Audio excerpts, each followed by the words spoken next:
They are not even scoring 500 this year. तो आपको समझ आ रहा होगा कि डिफिकल्टी लेवल क्या थी पेपर्स की। हर एक इंस्टीट्यूट में हो सकता है कोई कोई टॉपर निकल जाए, लेकिन एक्सपेक्टेड है कि कट ऑफ कम आ जाए। अब क्या ही बोलूँ। और फिजिक्स की बात करें तो फिजिक्स में मेरे बहुत सारे नेगेटिव मार्किंग है लगभग। Hi guys, welcome to my channel.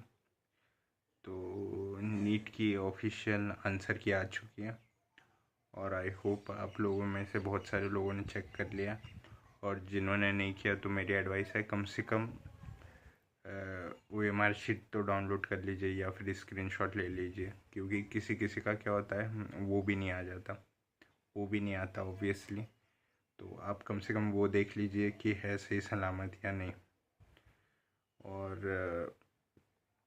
रही बात पेपर्स की, तो ऑब्वियसली मेरे भी मार्क्स कम हुए हैं। लास्ट ईयर मेरे 500 मार्क्स थे, तो इस साल मेरे भी मार्क्स कम हुए। 420 430 के करीब आ रहा है मुझे इस साल भी, मैंने जो OMR शीट से चेक किया था। और मेरे दोस्तों का भी यही हाल है, मेरे दोस्तों के इनफैक्ट 100 150 मार्क्स कम हुए। Those who are scoring 600 they are not even scoring 500 this year. तो आपको समझ आ रहा होगा कि डिफ़िकल्टी लेवल क्या थी पेपर्स की। हर एक इंस्टीट्यूट में हो सकता है कोई कोई टॉपर निकल जाए पेपर्स की।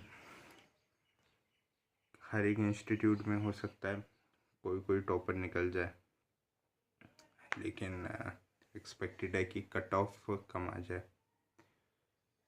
अब क्या ही बोलूँ। और फिज़िक्स की बात करें तो फिज़िक्स में मेरे बहुत सारे नेगेटिव मार्किंग है। लगभग 16 to 17 क्वेश्चन ही मेरे करेक्ट हुए एंड सम मतलब बहुत सारे नेगेटिव हुए, जिसके कारण मेरे मार्क्स कम हुए फिज़िक्स में। लास्ट ईयर 80 थे, इस साल और कम हो गए। और बायोलॉजी भी ठीक ठाक गई थी।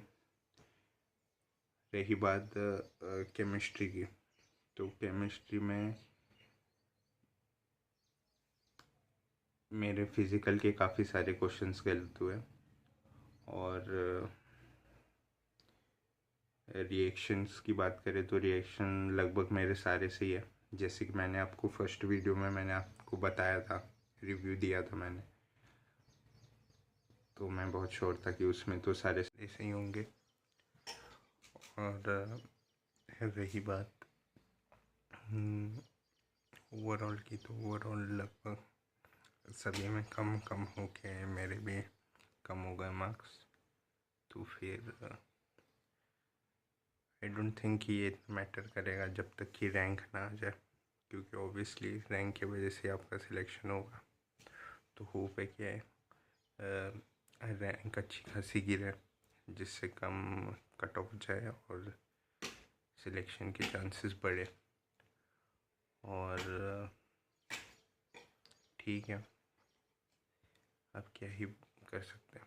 और रही बात चैलेंज क्वेश्चंस, तो मैंने कोई भी चैलेंज नहीं किया क्वेश्चन।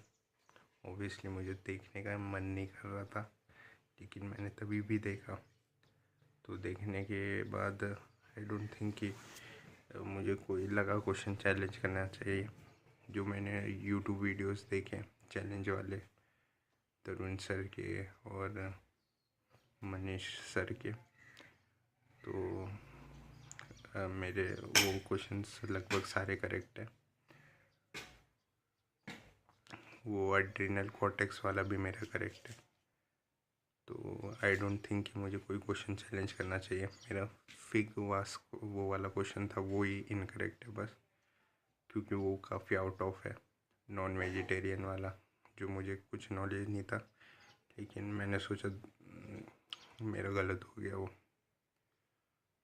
तो अपार्ट फ्रॉम दैट मैंने कोई क्वेश्चन चैलेंज नहीं किया। बाकी बायो तो ठीक है। फिज़िक्स का आई थिंक कोई क्वेश्चन नहीं है चैलेंज वाला, इवन यूट्यूब में भी कोई नहीं आया।